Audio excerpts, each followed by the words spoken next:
Qual é o fim social do direito? Por pessoa humana, ser humano. O Brasil tinha lá José Cândido de Carvalho Melo Matos como delegado do Brasil naquela conferência. Quando ele voltou, ele escreveu o primeiro Código de Menores da América Latina, o Código Melo Matos, que foi reformado pela ditadura militar e transformou nesse Código de Menores do regime militar. Artigo 1º. Este código dispõe sobre assistência, proteção e vigilância a menores, até 18 anos de idade, que se encontrem em situação irregular. Tinha situação irregular e tinha situação regular. Então, como se pudesse alguém, como pessoa humana, juridicamente, não faticamente, mas juridicamente ser considerado em situação irregular. Por pobreza, por exemplo. Por negligência dos pais. Como é que pode? Alguma coisa estava errada nisso, a gente dizia. E isso serviu de fundamento, de base, né? De fonte material para você colocar um dispositivo que pudesse garantir, ou tornar eficaz essa posição humana da criança ou do adolescente.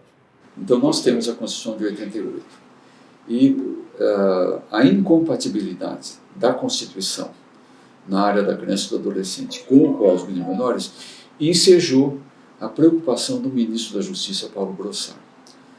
Daí ele constituiu uma comissão, que fui eu o convidado, e foram alguns juristas do Rio de Janeiro. Nós sentamos, discutimos, foi uma discussão bastante acalorada, porque o Alírio Cavalieri, como o pai do Código de Menores, não aceitava absolutamente nenhum tipo de mudança. Quando eu comecei a estudar o tal direito do menor, eu vi que cientificamente isso não tinha sentido. Isso não havia coisa mais antijurídica sobre o aspecto do direito de ciência do que esse direito do menor. Primeiro que não tinha autonomia de idade, porque estava sendo criado, mas não tinha autonomia científica, não tinha institutos próprios, não tinha nada.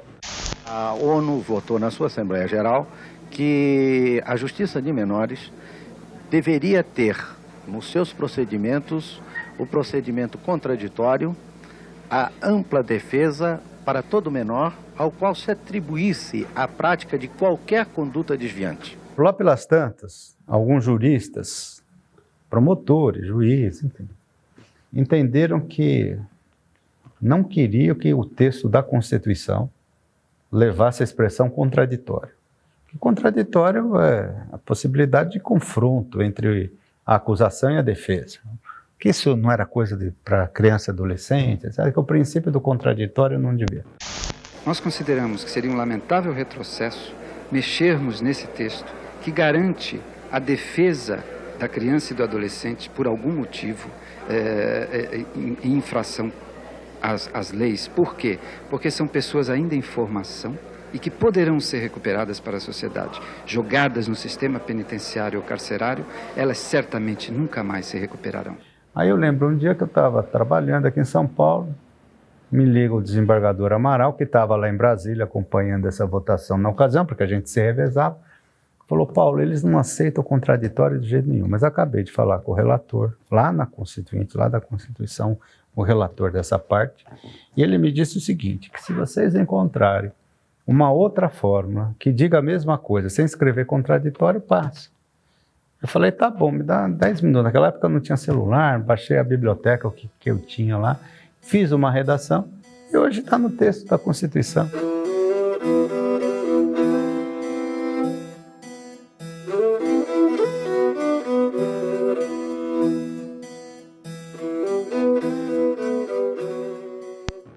O Estatuto não foi escrito por meia dúzia de mãos, nem pensado por meia dúzia de cabeças.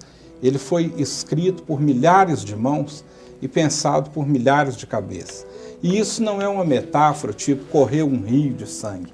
Isso é coisa verdadeira, porque no país inteiro nós tínhamos gente se reunindo, mandando subsídios. havia essa reunião, grandes ou menores, das quais eu participei, e eram absorvidos os anseios, os desejos de toda essa população. Então nós trazíamos todos esses anseios deles para aquela mesa onde nós nos reunimos, com o Amaral, com a Lídia, com a Irmã Maria do Rosário, com o Olímpio. Então, do mundo jurídico, tinha os três do Ministério Público, Edson Seda e Dr. Amaral e Silva. Né?